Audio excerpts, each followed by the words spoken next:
Hello नमस्कार दोस्तों, आप सभी का पीटीएफ परिवार में स्वागत है।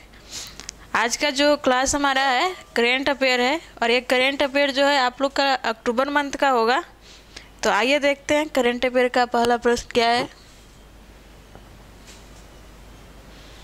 और ये जो करेंट अफेयर है आप लोग के लिए बहुत ही वीवीआई होगा और ख़ास करके बिहार दरोगा बीएसएससी जो लोग बिहार से के एग्ज़ाम दे रहे हैं या टीचर उन लोग के लिए बहुत ही वीवीआई होगा। बिहार दरोगा में हर बार एक आध प्रश्न पूछ ही लेता है। देखिए पहला प्रश्न हमारा है, अर्थशास्त्र के क्षेत्र में नोबेल पुरस्कार 2023 किसने जीता है। अब इसका आंसर अगर आप लोग देखेंगे तो इसका आंसर आप लोग का सी हो जाएगा, जिसमें ऑप्शन है क्लॉडिया गोल्डिन अमेरिका। यानी ये जो नोबेल पुरस्कार मिला है अर्थशास्त्र में किस देश के व्यक्ति को मिला है, मतलब ये महिला हैं। तो ये मिला किस देश के है, तो अमेरिका के महिला हैं जिनका नाम है क्लॉडिया गोल्डिन। अगर हम बात करें नोबेल पुरस्कार की तो जो लोग बिहार दरोगा बीएसएससी और टीचर दे रहे हैं उन लोग के लिए 2022 के लिए भी 2022 का जो नोबेल पुरस्कार है वो भी वीवीआई होगा, क्योंकि इससे पहले जो आप लोग का दरोगा का वैकेंसी आया था तो उसमें उसके पीछे एक साल बाद का मतलब एक साल पीछे का पूछ लिया था नोबेल पुरस्कार। तो इसलिए आप लोग 2022 का भी देखिएगा। और अगर नोबेल पुरस्कार के बात करें तो नोबेल पुरस्कार 6 क्षेत्र में मिलता है। कितने में? 6 क्षेत्र में मिलता है। तो आप लोग देखेंगे क्षेत्र में अगर देखेंगे तो पहला आपका हो जाएगा एक, जैसे देखेंगे रसायन हो जाएगा,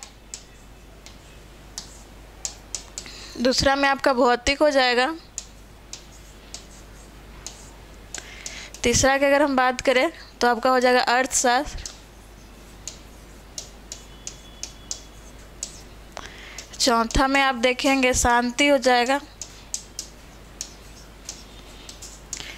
पांचवा में आप देखेंगे तो आपका साहित्य हो जाएगा और छठा आपका हो जाएगा चिकित्सा।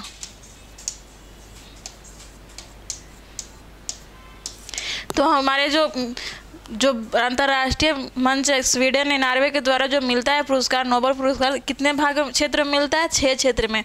और आप लोग 2022 के जो भी नोबेल क्रास जिस व्यक्ति को मिला है ना लोग आप बहुत ही वीवीआई देख लीजिएगा। तो चलिए अगला प्रश्न इसका देखते हैं।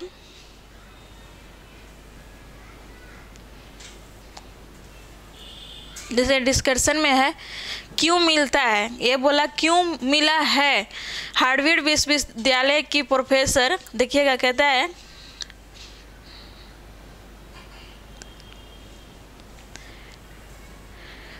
हार्वर्ड विश्वविद्यालय की प्रोफेसर क्लॉडिया गोल्डिन को श्रम बाजार में स्त्री पुरुष के बीच भेदभाव संबंधी समझ को बेहतर बनाने के लिए अर्थशास्त्र का नोबेल पुरस्कार देने की घोषणा की गई है।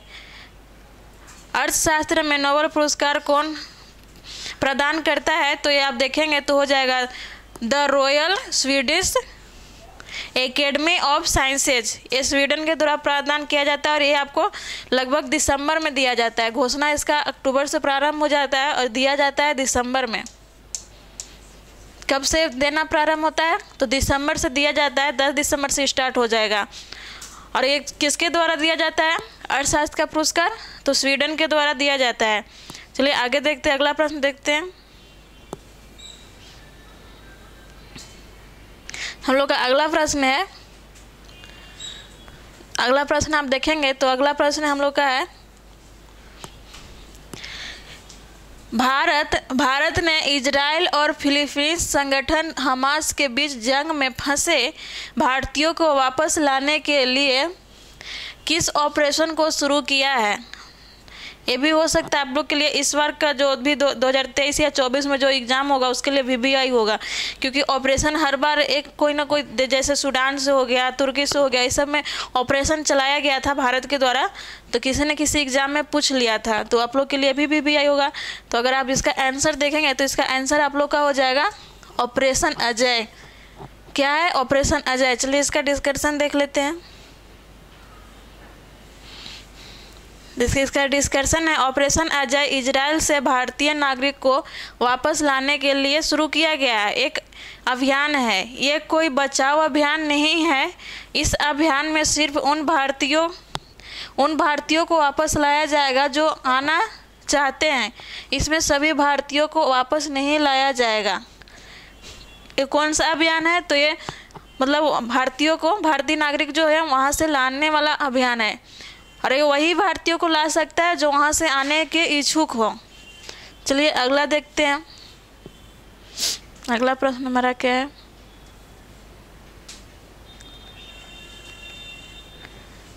अगला प्रश्न आप देखेंगे, बिमस्टेक के नए महासचिव के रूप में नियुक्त होने बिमस्टेक के नए महासचिव के रूप में नियुक्त होने वाले भारतीय कौन हैं? पहले भारतीय। तो आप लोग देखिए इसका, अगर इसका आंसर का बात करें तो इसका आंसर आपका हो जाएगा इंद्रमणि पांडे। क्या है? इंद्रमणि पांडे। और ये हमारे पहले भारतीय महासचिव बने हैं बिमस्टेक का। चलिए अगला इसका डिस्कशन देखते हैं। देखिए इसका फुल फॉर्म है Bay of Bengal initiative for multi sectoral technical and economic cooperation. अगर बिमस्टेक का फुल फॉर्म का बात करिएगा तो ये आपका हो जाएगा। ये बहुत सारे एग्जाम में पूछता है फुल फॉर्म, तो आप लोग याद रखिएगा। देखिए इसका स्थापना कब हुआ था? इसका स्थापना 6 जून 1997 हुआ था। इसका मुख्यालय की बात करें तो इसका मुख्यालय ढाका बांग्लादेश में है। और सदस्य देश की बात करें तो इसका सदस्य देश 7 है, जो आप देख सकते हैं। देखिए बांग्लादेश, भूटान, भारत, नेपाल, श्रीलंका, म्यांमार और थाईलैंड। आपको अगर इसके बिमस्टेक का सदस्य देश को याद करना है तो सबसे सिंपल चीज़ है कि आप देखेंगे तो इसमें सभी देश जो है लगभग भारत का पड़ोसी देश है। एक थाईलैंड है जिसे भारत का पड़ोसी देश नहीं है, लेकिन बाकी सब जो भी है भारत का पड़ोसी देश है। तो इससे भी आप याद रख सकते हैं। चलिए अगला देखते हैं प्रश्न। देखिए अगला प्रश्न हमारा, अगला प्रश्न क्या है? सीमा सड़क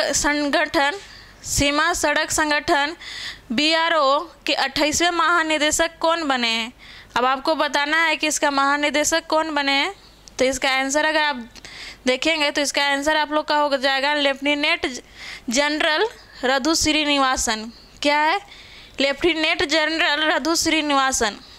देखिए ये पिक में भी आप इनको देखेंगे, इसका ऑप्शन हो जाएगा ए। चलिए इसका डिस्कशन देखते हैं।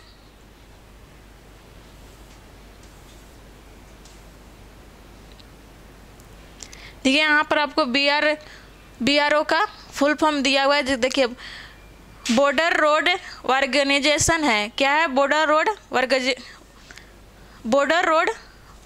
ऑर्गेनाइजेशन है। इसका स्थापना की बात करें तो इसका स्थापना हो जाएगा 7 मई 1960 में।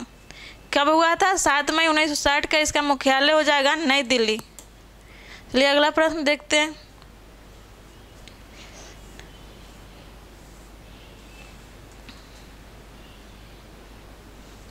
हमारा अगला प्रश्न है, नोबेल शांति पुरस्कार 2023 से किसे सम्मानित किया गया है? क्या प्रश्न है? नोबेल शांति पुरस्कार 2023 से किसे सम्मानित किया गया है? आपको बताना है कि 2023 में किसे शांति का नोबेल पुरस्कार मिला है। तो इसका आंसर की अगर हम बात करें तो इसका आंसर आपका हो जाएगा नरगिस मोहम्मदी। क्या होगा? नरगिस मोहम्मदी। ये कहाँ के हैं? तो ये ईरान की हैं। इन्हें 2023 का नोबेल शांति पुरस्कार दिया गया है। अगर हम बात करें 2023 का मिला है, 2022 का अगर हम बात करें तो 2022 का नोबेल शांति पुरस्कार 3 लोगों को दिया गया है। कितना? 2022 में 3 लोगों को दिया गया है नोबेल शांति पुरस्कार। अगर पहला की हम बात करें तो हो जाएगा एलन, पहला हो जाएगा एलन बाल या स्वितिक। दूसरा का अगर बात करें तो दूसरा आपका हो जाएगा यूक्रेन के मानव अधिकार संगठन को।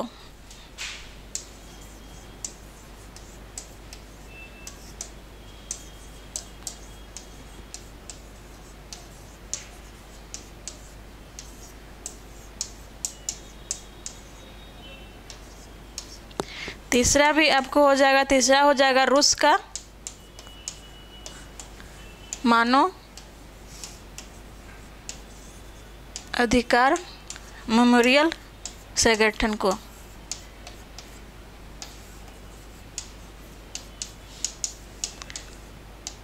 ये 3 लोगों को 2022 में नोबेल पुरस्कार दिया गया था और 2023 के लिए एक व्यक्ति को दिया गया है। चलिए आगे देखते हैं। देखिए इसका डिस्कशन है, क्यों दिया गया। ईरान में महिलाओं के उत्पीड़न के खिलाफ उनकी लड़ाई और मानव अधिकार और स्वतंत्रता को बढ़ावा देने के लिए दिया गया है। किस लिए दिया गया है नोबेल शांति पुरस्कार? तो ईरान में महिलाओं के उत्पीड़न के खिलाफ उनकी लड़ाई और मानव अधिकारों के स्वतंत्रता को बढ़ावा देने के लिए। ये जिन्हें पुरस्कार मिला है ये अभी जेल में है, ईरान के जेल में है। ये किसके द्वारा प्रदान किया जाता है? तो नॉर्वेजियन नोबेल समिति द्वारा। किसके द्वारा? नॉर्वेजियन नोबेल समिति द्वारा। चलिए आगे देखते हैं। हम लोग का अगला प्रश्न है,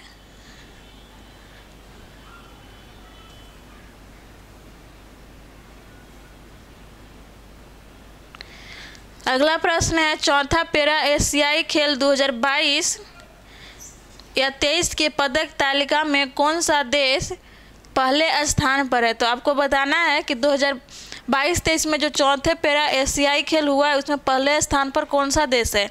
तो इसका आंसर आप देखेंगे तो इसका आंसर आपका चीन हो जाएगा। भारत की बात करें तो भारत 5वें स्थान पर है। कौन पर है? 5वें स्थान पर है। चलिए आइए इसका डिस्कशन भी देख लेते हैं। देखिए आप लोग का इसका डिस्कशन भी है। देखिए इसका डिस्कशन में देखिए पैरा एशियाई गेम्स 2023 की पदक तालिका में प्रथम देश आप देखेंगे, प्रथम देश आपका कौन सा है? चीन है। अगर इसके पदक मतलब कितने पद जीता है किस किस भाग में, तो आप देखेंगे पहले स्थान पर चीन है। कुल पदक मिला है इसको 521 मिला है। स्वर्ण पदक की अगर बात करें तो 214 है, रजक 168 है और कांस्य 140 है।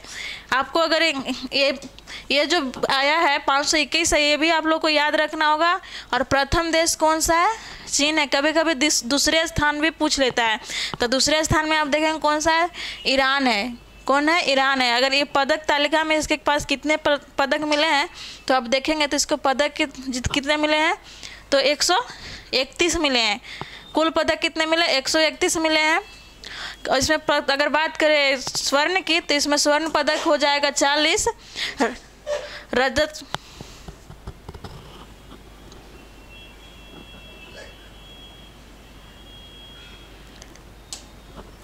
अगर हम बात करें ईरान कितने पदक जीता है कुल पदक में, तो 131 है। स्वर्ण कितना है? सोना आपका हो जाएगा 144, रजत 144 है और एक रजत हो जाएगा 46 और कांस्य हो जाएगा 41। इसके बाद हम भारत की बात करते हैं। देखिए भारत आपका हो जाएगा 5वें स्थान पर। पहला पर है आपका चीन, दूसरा ईरान, तीसरे पर आपका हो जाएगा जापान और चौथा पर दक्षिण कोरिया है। 5वें पर आपका भारत है। अगर भारत के कुल पदक तालिका की मैं बात करें कितने पदक हासिल किया है, तो आप देखेंगे यहाँ आपका हो जाएगा 111 हो जाएगा। कितना हो जाएगा? 111 हो जाएगा। अगर स्वर्ण पदक की बात करें तो स्वर्ण में आप देखेंगे 29 पदक है और रजत में आप देखेंगे तो आपका 31 हो जाएगा और कांस्य में आप देखेंगे तो 51 हो जाएगा। ये आप लोग याद रखिएगा, बहुत ही VVI है किसी भी एग्जाम के लिए। चलिए आगे देखते हैं। अगला प्रश्न हमारा है, अगला प्रश्न आप देखिए आप लोग। देखिए अगला प्रश्न है, भारतीय निर्वाचन आयोग ने अक्टूबर 2023 में किस अभिनेता को अपना राष्ट्रीय आइकन नियुक्त किया है? प्रश्न क्या है? भारतीय निर्वाचन आयोग ने 2023 के किस अभिनेता को अपनी आइकन नियुक्त किया है? तो आप देखेंगे इसका आंसर आप लोग का हो जाएगा राजकुमार राव। क्या है? राजकुमार राव है आंसर आप लोग का। चलिए इसका डिस्कशन देख लेते हैं। या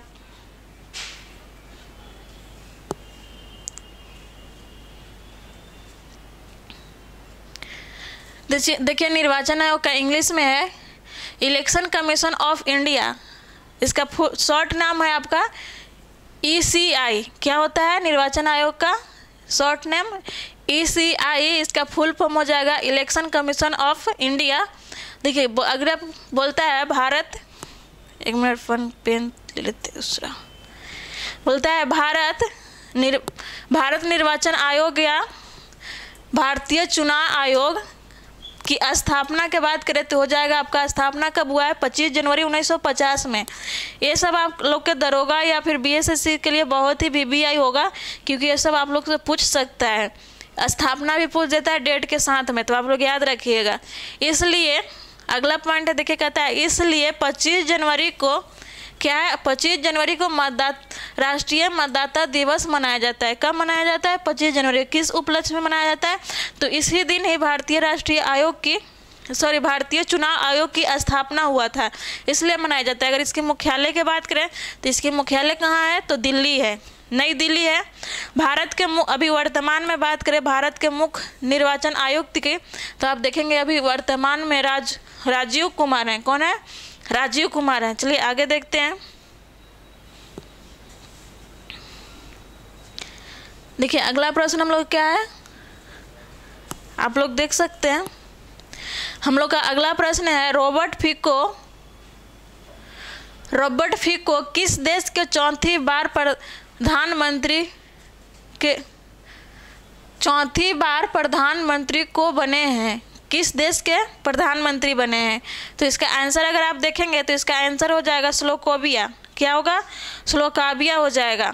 स्लोवाकिया है और ये यूरोपियन देश है। क्या है? यूरोपियन देश है। इसी देश का ही ये चौथे बार प्रधानमंत्री बने। कभी कभी किसी विश्व के अन्य किसी भी देश के प्रधानमंत्री या राष्ट्रपति के बारे में पूछ दिया जाता है एग्जाम में, तो आप लोग के लिए हो सकता है VBI हो, देख लीजिएगा। इसका अगला डिस्कशन देखते हैं। ये कहता है स्लोवाकिया गणराज्य यानी स्लोवाकिया, क्या कहता है?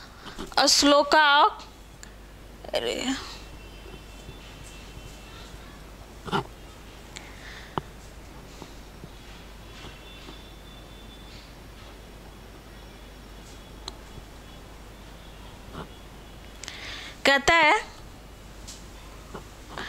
स्लोवाक गणराज्य यानी स्लोवाकिया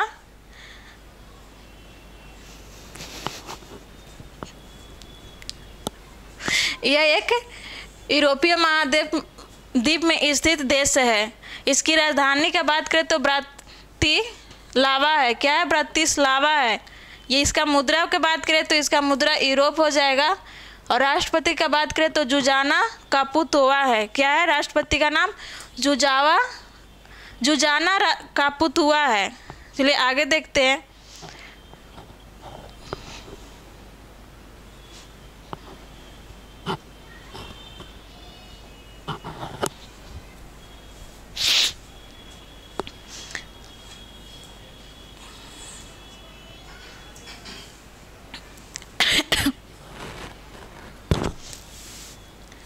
अगला प्रश्न आप देखेंगे तो अगला प्रश्न क्या है? वैश्विक भूख सूचकांक 2023 में भारत का क्या स्थान है? आप लोग को बताना है कि वैश्विक भूख सूचकांक जो है 2023 में तो भारत का कैवां स्थान है। तो अगर स्थान की बात करें तो भारत का अभी स्थान 2023 का 111 है। अगर आप लोग को 2022 का बात करें कि 2022 में कौन सा स्थान था, तो 2022 में आपका स्थान था 107 था। क्या था? 107वां स्थान था। और 2023 में कौन सा स्थान है? तो 111 स्थान है। यानी हमारे भारत का बात करें भूख सूचकांक में तो बहुत ही खराब स्थिति है। क्या है? बहुत खराब स्थिति है। चलिए आगे देखते हैं। देखिए आगे का डिस्कशन कुछ दिया हुआ है। कहता है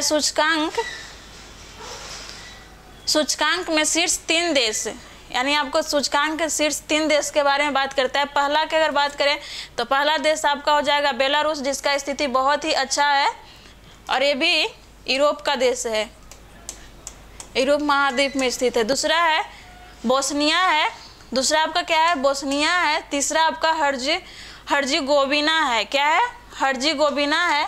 इसके बाद अगर बात करें तो चिली का है। अगर चिली देश के बात करें तो ये दक्षिण अमेरिका में है, उसकी स्थिति भी बहुत अच्छा है।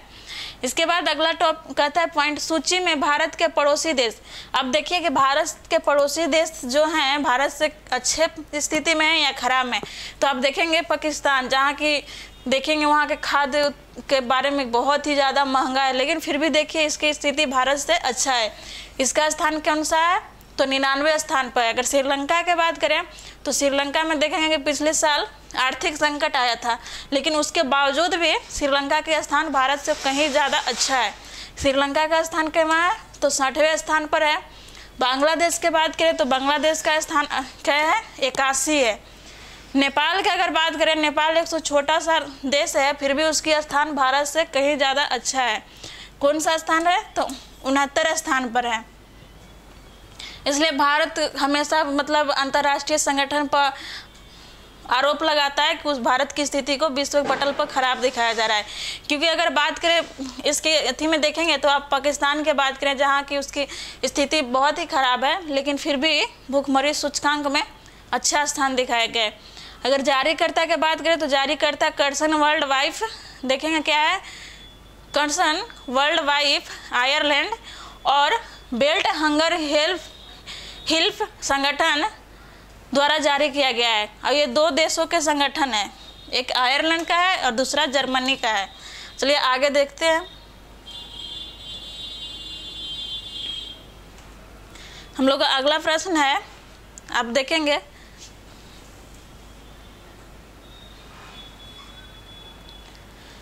भारत की 16वें नवरत्न कंपनी कौन सी बनी है। क्या है, भारत के 16वें नवरत्न कंपनी कौन सी बनी है, तो इसका आंसर आप देखेंगे तो इसका आंसर हो जाएगा RITES लिमिटेड। क्या है आंसर, RITES लिमिटेड। अभी कितने नवरत्न कंपनियां हैं, तो आप देखेंगे 16 नवरत्न कंपनी है।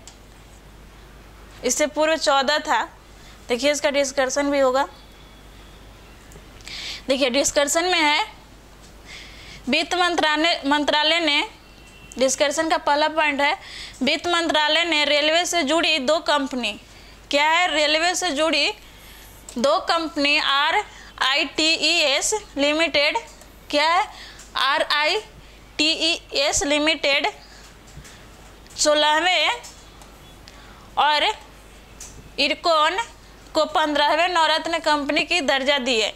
ये जो 2 नवरत्न कंपनियां किस विभाग से जुड़ी हुई है, तो रेलवे मंत्रालय से जुड़ी हुई है। और इसे किसने नवरत्न कंपनी का दर्जा दिया है, तो आप देखेंगे अगर कभी कभी नवरत्न कंपनी की दर्जा कौन दिया ये भी पूछ सकता है, तो आपका हो जाएगा वित्त मंत्रालय। और किससे जुड़ी हुई है, तो रेलवे से जुड़ी हुई है। 2 कंपनी है। 15वां कंपनी अगर बात करेंगे आप, तो 15वां हो जाएगा इरकॉन कंपनी और 16वां हो जाएगा RITES लिमिटेड कंपनी। इसके बाद अगला पॉइंट हम देखेंगे, कहते हैं इसके साथ ही अब अक्टूबर 2023 में भारतीय नवरत्न कंपनियों की संख्या 14 से बढ़कर कितना हो गया, 16 हो गया। चलिए आगे देखते हैं। अगला प्रश्न है, अगला प्रश्न की बात करें तो अगला प्रश्न हमारा है, न्यूजीलैंड के नए प्रधानमंत्री कौन बने हैं। अब आपको बताना है कि न्यूजीलैंड के नए प्रधानमंत्री कौन बने, तो आप देखेंगे क्रिस्टोफर लक्सन है। क्या है आंसर में, आप देखेंगे क्रिस्टोफर लक्सन है। चलिए इसका डिस्कशन देखते हैं।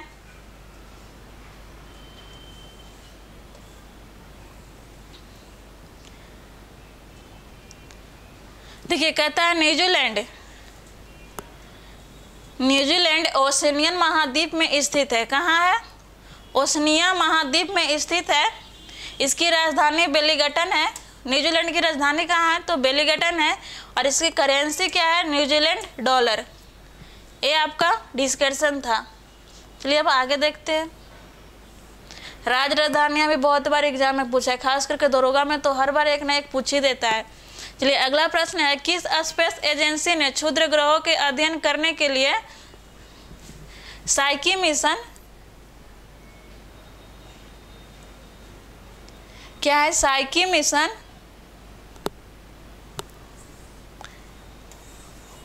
देखिए प्रश्न क्या है, किस स्पेस एजेंसी ने, क्या है, किस स्पेस एजेंसी ने क्षुद्र ग्रहों का अध्ययन करने के लिए साइकी मिशन लॉन्च किया है? क्या है? साइकी मिशन है। आप लोग के लिए ये मिशन जो है VVI हो सकता है, आप लोग याद रखिएगा। किसके द्वारा अध्ययन करने के लिए लॉन्च किया गया है? तो आप देखेंगे इसका आंसर क्या होगा, नासा। और नासा किस देश की एजेंसी है? तो देखेंगे तो आपका ये अमेरिका का एजेंसी है। चलिए आगे देखते हैं। देखिए अगला इसका डिस्कशन है। देखिए कहता है यह मिशन स्पेस के फाल्कन हेवी रॉकेट से लॉन्च किया गया है। किससे लॉन्च किया गया है?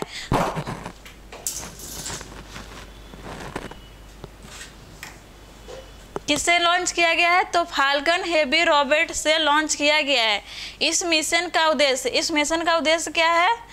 इस मिशन का उद्देश्य ये समझना है कि पृथ्वी और अन्य चट्टान ग्रह का निर्माण कैसे हुआ है। इसका उद्देश्य क्या है?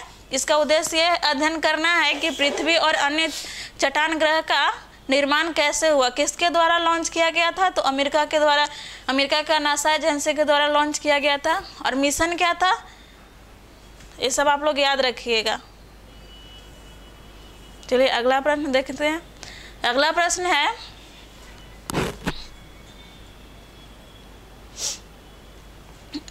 है, जिनेवा में संयुक्त राष्ट्र यूएनए और अन्य अंतर्राष्ट्रीय संगठन में भारत का अस्थायी प्रतिनिधित्व किसे नियुक्त किया गया है? देखिए ये प्रश्न आप लोग के लिए VVI हो सकता है। क्या है? जिनेवा में संयुक्त राष्ट्र और अन्य अंतर्राष्ट्रीय संगठनों में भारत का अस्थायी प्रतिनिधित्व किसे नियुक्त किया गया है? तो देखिए इसका आंसर आपका हो जाएगा अरविंदम बगीची। क्या है? अरविंदम बगीची है। चलिए इसका देखते हैं डिस्कशन कुछ। इसका डिस्कशन के बात करें तो देखिएगा आप, ये देता है संयुक्त राष्ट्र, इसकी स्थापना कब हुआ है? तो इसका स्थापना आपका 24 अक्टूबर 1945 में हुआ। कब हुआ? 24 अक्टूबर 1945 में। और ये बहुत बार पूछा हुआ है, 24 अक्टूबर दरोगा में 2-3 बार पूछा हुआ है। अगला इसका मुख्यालय की बात करें तो इसका मुख्यालय कहाँ है? न्यूयॉर्क में। और न्यूयॉर्क कहाँ है? तो आप देखेंगे USA में। कहाँ है? USA में। इसके सदस्य देशों की बात करें तो इसमें सदस्य देशों की संख्या कितनी है? 193 है। कितना है? 193। इसकी अध्यक्ष की बात करें तो इसका अध्यक्ष देखेंगे आपका हो जाएगा एंटोनियो, इसका अध्यक्ष हो जाएगा एंटोनियो गुटेरेस। क्या है? गुटेरेस हो जाएगा।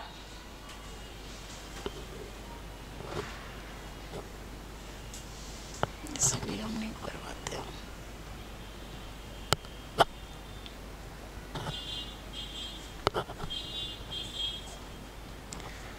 14 अगला प्रश्न हमारा है, त्रिपुरा के नए राज्यपाल कौन बने? तो आप इसको देखेंगे तो इसका आंसर आप लोग का हो जाएगा इंद्रसेना रेड्डी नल्लू। क्या है? इंद्रसेना रेड्डी नल्लू है, ये आपका आंसर है।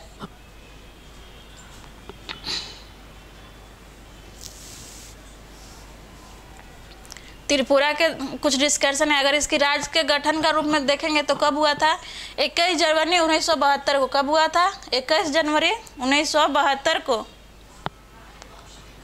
इसकी राजधानी की बात करें तो अगरतला है। मुख्यमंत्री मनिक शाह है। लोकसभा सीट की बात करें तो लोकसभा सीट 2 है, राज्यसभा सीट 1 और विधानसभा सीट 60 है। चलिए आगे देखते हैं। अगला है, अंतर्राष्ट्रीय मानकीकरण संगठन द्वारा प्रमाणित होने वाला भारत का पहला महिला केंद्रीय पुलिस स्टेशन कौन सा बना है? ये देखिए आप लोग को VVI होगा क्योंकि अंतर्राष्ट्रीय में पहला है, भारत का पहला है जो बना है। क्या है? अंतर्राष्ट्रीय मानकीकरण संगठन द्वारा प्रमाणित होने वाला भारत का पहला महिला केंद्रीय पुलिस स्टेशन कौन बना? तो इसका आंसर आप देखेंगे तो इसका आंसर क्या होगा आप लोग का? भोपाल हो जाएगा। भोपाल कहाँ है? तो मध्य प्रदेश में है। देखिए इसका डिस्कशन है, अंतर्राष्ट्रीय मानकीकरण संगठन की स्थापना 23 फरवरी 1947 को हुआ। कब हुआ? 23 फरवरी 1947 को हुआ। मुख्यालय जिनेवा स्विट्जरलैंड में है और इसकी अध्यक्ष वर्तमान में बात करें तो उल्रिका फ्रैंक है। क्या है? फ्रैंक। चलिए आगे देखते हैं।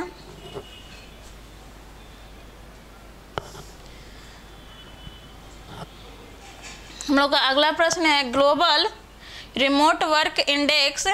क्या है? ग्लोबल रिमोट वर्क इंडेक्स 2023 में 108 देशों की सूची में भारत का क्या स्थान है? आपको बताना है कि ग्लोबल रिमोट वर्कर इंडेक्स जो है उसमें भारत की स्थान कौन सी है। तो आप इसकी स्थान की बात करें तो इसकी स्थान हो जाएगा क्या है? 64 है। क्या है? 64 है। देखिए इसका डिस्कशन है। रैंकिंग में 3 देश कौन कौन सी हैं तो आप देखेंगे तो आपका पहला हो जाएगा डेनमार्क। पहला क्या है? डेनमार्क है। दूसरा आपका नीदरलैंड है। तीसरा आपका जर्मनी और इसका जारीकर्ता कौन है? जारीकर्ता नॉर्डर्न लेयर है। क्या है? नॉर्ड लेयर है। चलिए आगे देखते हैं।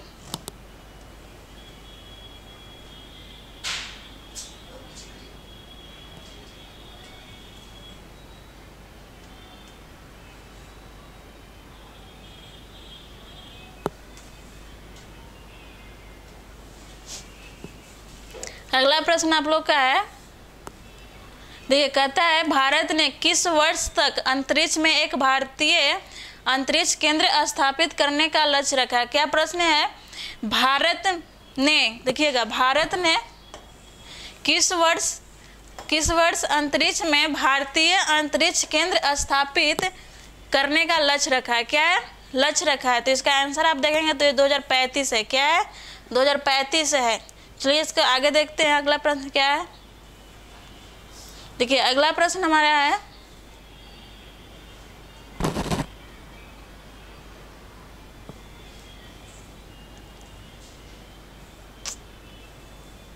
अगला प्रश्न है केंद्रीय शिक्षा मंत्री धर्मेंद्र प्रधान ने चंद्रयान-3 मिशन, क्या है? केंद्रीय शिक्षा मंत्री धर्मेंद्र प्रधान ने देखेंगे तो चंद्रयान-3 मिशन पर पूरे स्कूली छात्रों के लिए विकसित किस वेब को पोर्टल को लॉन्च किया है? प्रश्न क्या है? केंद्रीय शिक्षा मंत्री धर्मेंद्र प्रधान ने चंद्रयान-3 मिशन पर स्कूली छात्रों के लिए विकसित किस वेब पोर्टल को लॉन्च किया है? तो इसका आंसर आप देखेंगे तो इसका आंसर हो जाएगा आपका अपना चंद्रयान। क्या है? अपना चंद्रयान है। और आप लोग के लिए अगर दरोगा की तैयारी कर रहे हैं तो चंद्रयान और संसद भवन जो है ये दोनों VVI हो सकता है। इससे एक आध प्रश्न बना दे आप लोग का। देखिए अगला प्रश्न है किस देश ने अपनी नई लेजर आधारित आयरन बीम मिसाइल रक्षा प्रणाली का परीक्षण किया है? क्या है? तो आयरन बीम है। आयरन बीम मिसाइल रक्षा प्रणाली और किस देश का है? तो आप इसकी आंसर देखेंगे तो इसका आंसर आप लोग का हो जाएगा, क्या होगा? इजराइल। और अभी इजराइल बहुत ही चर्चा में है, इससे प्रश्न पूछने की संभावना बन सकता है। चलिए अगला देखते हैं। देखिए इसका डिस्कशन, इस प्रणाली की कम दूरी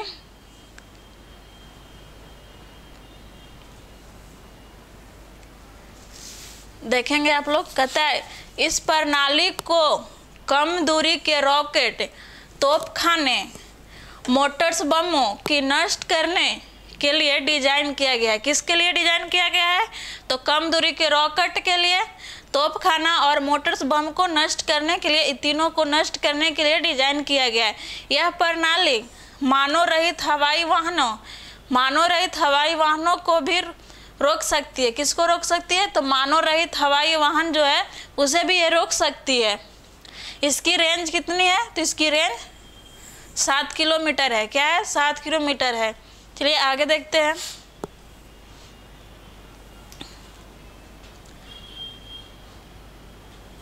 अगला प्रश्न है वैश्विक पेंशन सूचकांक, क्या है? वैश्विक पेंशन सूचकांक 2023 में भारत का क्या स्थान है रहा है? तो इसका आंसर अगर आप देखेंगे तो इसका आंसर आप लोगों का क्या होगा, 145 हो जाएगा। कितना होगा, 145 हो जाएगा। चलिए इसके आगे देखते हैं। अब देखिए डिस्कशन है, कहता है भारत का स्थान, भारत 147 देशों में 45वें स्थान पर है। कितना है, 147 देश में 45वें स्थान पर है। सूचकांक में शीर्ष 3 देश, पहला आप देखेंगे क्या है, नीदरलैंड है, इसका रैंक कितना है तो 85 है। दूसरा आयरलैंड है, सॉरी दूसरा आइसलैंड है, आइसलैंड का रैंक कितना है तो 83.5 यानी 83.5% है। और तीसरा आप देखेंगे तो तीसरा आपका हो जाएगा डेनमार्क। क्या है, डेनमार्क, इसकी रैंक कितनी है तो 81.3 है।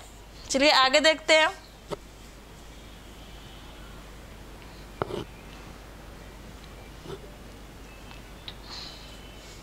हमारा अगला प्रश्न है, वर्ष 2023 में क्या है, वर्ष 2023 में यूरोपियन संघ के शीर्ष मानवाधिकार पुरस्कार क्या है, शीर्ष मानवाधिकार पुरस्कार सखोरोवा, क्या है, सखोरोवा पुरस्कार किसने जीता। ये आप लोग के लिए VVI हो सकता है, इसे आप देख लीजिएगा अच्छे से।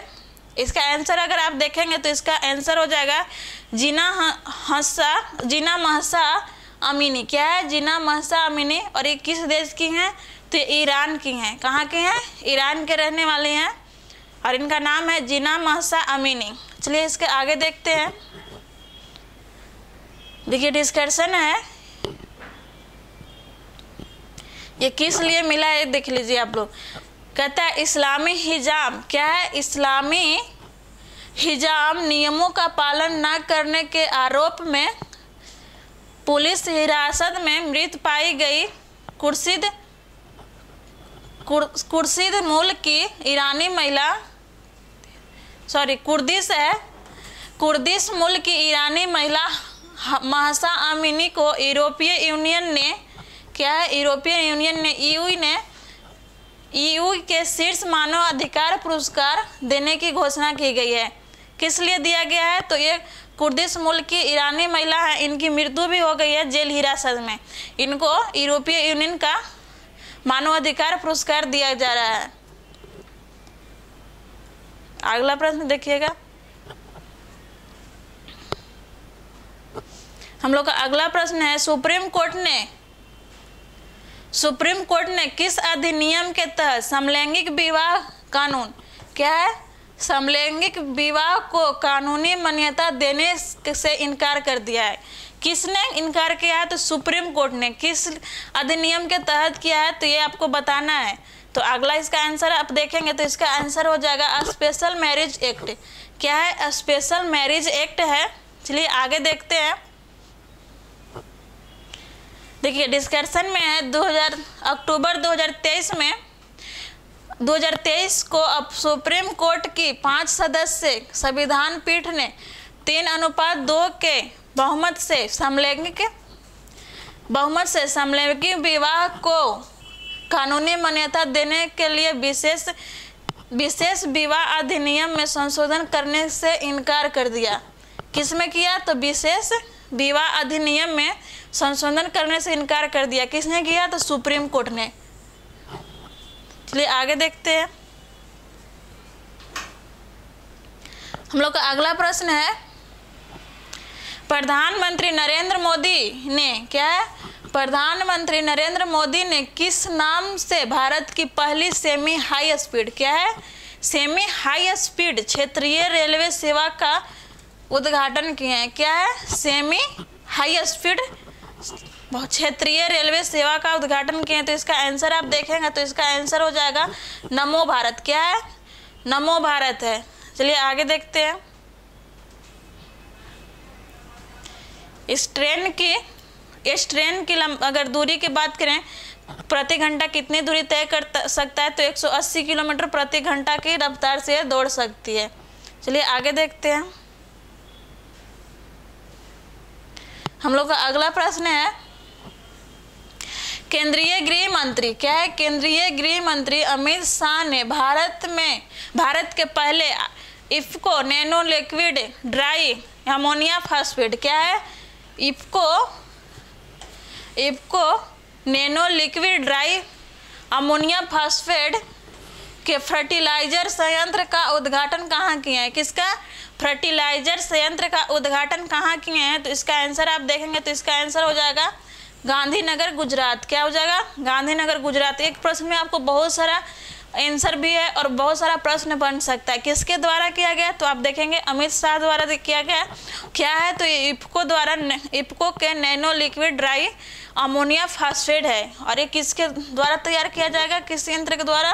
तो फर्टिलाइजर संयंत्र द्वारा तैयार किया जाएगा। और कहाँ हुआ है? तो गांधीनगर गुजरात में। आज का हमारा लास्ट प्रश्न है, देखिएगा। लास्ट प्रश्न कहता है भारतीयकरण को बढ़ावा देने के लिए प्रोजेक्ट उद्भव को किसने लॉन्च किया? क्या है? भारतीयकरण को बढ़ावा देने के लिए प्रोजेक्ट क्या है? प्रोजेक्ट उद्भव को